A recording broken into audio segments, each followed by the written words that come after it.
So let's talk about this step through. When I grew up, this was a girl's bike. So now, that's the Velotric Nomad V, I guess. It's got a full suspension, unlike the regular Nomad. I've tricked this thing out with a little bit of my tactical flair to carry my my camera equipment, as well as some water and some food, depending on how late I'm out.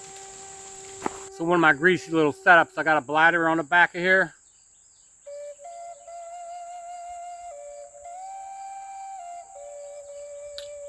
Some fresh H2O. I've had people ask me if I get worried about bears. Not in this part of PA.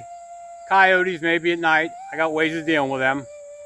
And I also do have a funny story about skipping school.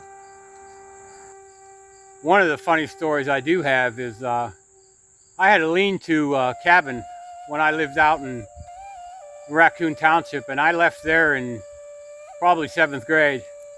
But, you know, I wasn't always the best student, or, you know, I got into a little bit of trouble. But instead of going to school, I'd walk right out of my house in the morning, half awake, and I'd trance right into the woods, and had a little lean-to down there that I had a sleeping bag in, and I'd just cuddle up and I'd go to bed. Well, one day I felt something moving, and it was in the fall about this time, because I remember we'd start back to school in September. And I want to tell you the size of the black snake that rolled out from underneath of me. It must have curled up with me to stay warm. And I'm going to be honest with you, just like Indiana Jones, I don't like snakes and I don't like rats.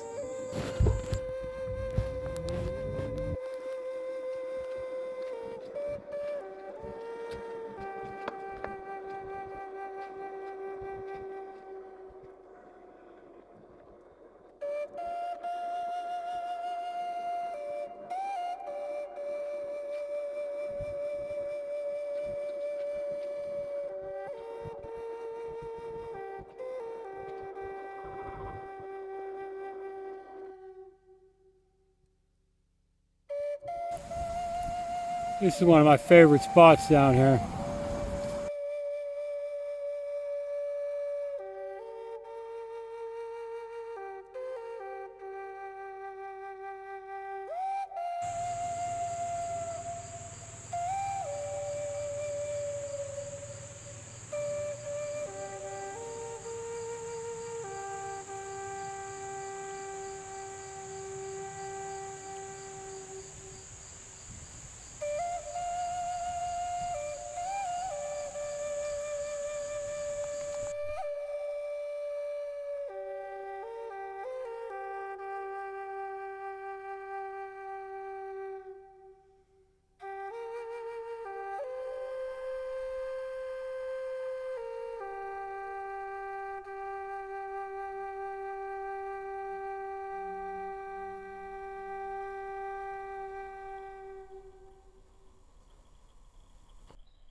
So I'm out here in my favorite blog spot now.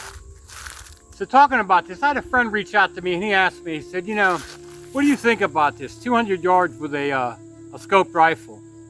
What do you think? Well, I want to tell you what my honest opinion is. So if we're looking at playing a football game, and we can use that to calculate yardage. When we had to qualify in the service, we had to shoot 500 yards. That's 5 football fields. We were using an M16, which was the equivalent of an AR-15.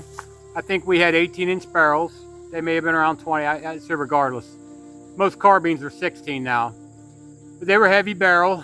But everything was about shooting technique. I mean, we learned how to brace the rifle, we would spend time just snapping in and basically getting into certain shooting positions. We learned how to shoot with a sling.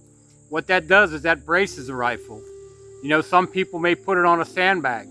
But my point is, every one of us, from all walks of life, had to learn how to shoot 500 yards with iron sights. That's no scope, okay? We would sometimes have these little cannonballs out there that I have a picture of, and they have these things on fire, and you would come up sometimes and heat up your front sight to smoke it to create like a soot, and that would prevent a glare from the sun coming down. You needed every advantage in order to qualify on that range. But we were all ordinary men from all walks of life, and we learned to shoot 500 yards. It's a terrible tragedy we had.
Little history lesson here. When Reagan was in office, his counterpart in the Soviet Union was Gorbachev.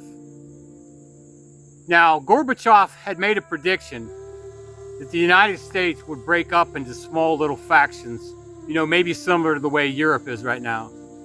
If you look at the way the European Union governs most of Europe and how their financial system is all basically tied into one another, and what I mean by that is you have unelected bureaucrats at the top of that. I don't really know how it works, but basically they don't have any vote in it, and they're making a lot of their rules that deal with finances, whether it's trade, whatever. That's not my point. But I don't know whether we have internal actors, external actors. Someone's stirring the pot trying to cause this division, because they are coming at us from every fracture line they could hit, from gender to religion, politics, any type of a line. And you got to ask yourself the question behind this. Is this intentional? Because they sure aren't trying to unify us. That's my thoughts on this, all this stuff that's going on. And that's my worries and stuff like that. Because the biggest thing I'm worried about is the future of my daughter. And there are other people I'm concerned with too. But you have to be worried about the impact that this is going to have.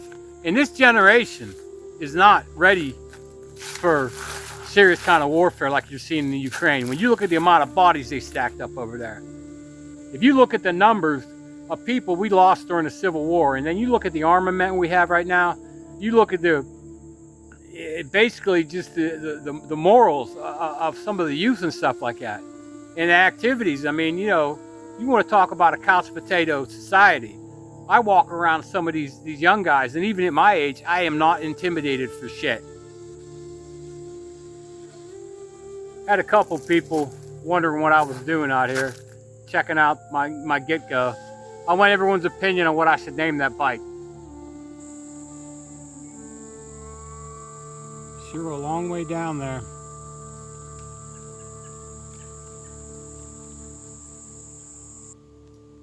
Those would always make really greasy landmarks to hide your goodies.